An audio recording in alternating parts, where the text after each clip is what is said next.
Здравейте и добре дошли отново в канала Видин Баце. В предишното видео ви разказах неизвестни факти за единствената в света видинска джамия, музея и не случайно завърших с кръстатата казарма, за да започна днес от тук.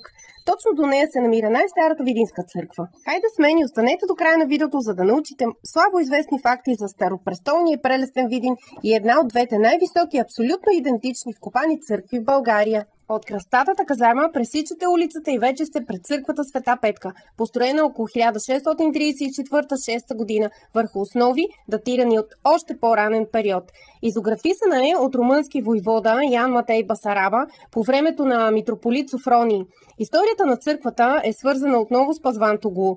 След първото сръбско въстание, разгневен от българското участие в него, през 1806 година Осман затваря в църквата няколко стотин видни българи, християни от околността и обезглавява върху олтара 12 от тях, включително владика Калиник.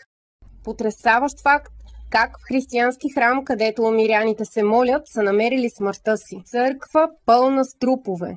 Отеква през вековете разказа за този ден. Храмът е затворен и използван като склад за въглища и през тунел, който не е запазен до наши дни, са пренасили въглищата за отоплението на войниците в кръстатата казарма. Въглищата до някъде са оказали благоприятен ефект върху стенописите, имат хигроскопичен ефект, т.е. поемат влагата от това, че църквата е вкопана в земята. Стенописите са били варосани. През 1882 година е почистена. От 1915 година отслужва служби отново. Интересната история ме отклони от фактите, които я правят уникална. Тя и църквата в село Добърско са най-високите. Става въпрос за обща височина, вкопани в земята църкви.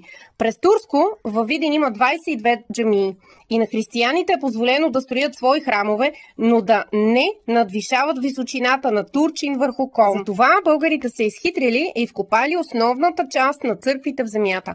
Но не височината на Видинската църква, построена в чест на духовната покровителка на Видин, я прави уникална, а стенописите й. Много от изображенията по стените не следват общоприетите норми. Изобразяват светци в цял ръст и Христос с плетена на плитка коса. Напълно идентични са стенописите в църквата в Добърско. Начина и на построяване и кораб прифор са им напълно идентични и подобни всъщност на много други църкви, но стенописите им, по-точно един от тях, е единствен и не се среща в други християнски храмове. На него е изобразена тъй наречената капсула на Възнесението на Спасителя. Този стенопис поражда много въпроси. Сякаш зоографът е изографисал Христос в ракетоподобен обект. Преданието за пристигането на Исус в планината Синай много прилича на кацането на космически кораб. То гласи: на третия ден утринта имаше гръмове и светкавици, гъст облак над планината и много силен тръбен глас и целият народ, който беше встана, затрепери, а планината Синай беше цяла в дим, защото Господ бе слязал върху нея в огън и се издигаше от нея дим, като дим от пещ, и цялата планина силно се тресеше и тръбният глас ставаше все по-силен. Епископ Сиони обяснява, че древните зоографи са изобразявали светлина около светците, като символика за светлината в тях. В Добърско твърдят, че стенописът в тяхната църква е уникален в света, но идентичността на Видинската Света Петка ги прави две уникални. Всяко изографисано изображение по размер и вид са напълно идентични, с разликата, че църквата в Добърско е напълно реставрирана и стенописите й се виждат ясно и отчетливо. А този определен стенопис ги прави безкрайно интересни и поражда у хората безброй въпроси, като: имали ли сме контакт с извънземни? Защо пък боговете да живеят на небето?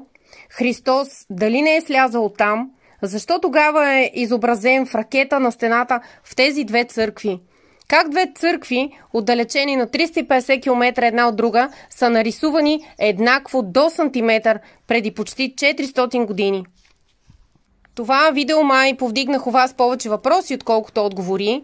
Надявам се все пак да сте научили нещо ново. Ако сте пропуснали предишното видео, оставям линк за него. Абонирайте се за канала, за да не пропуснете следващо видео.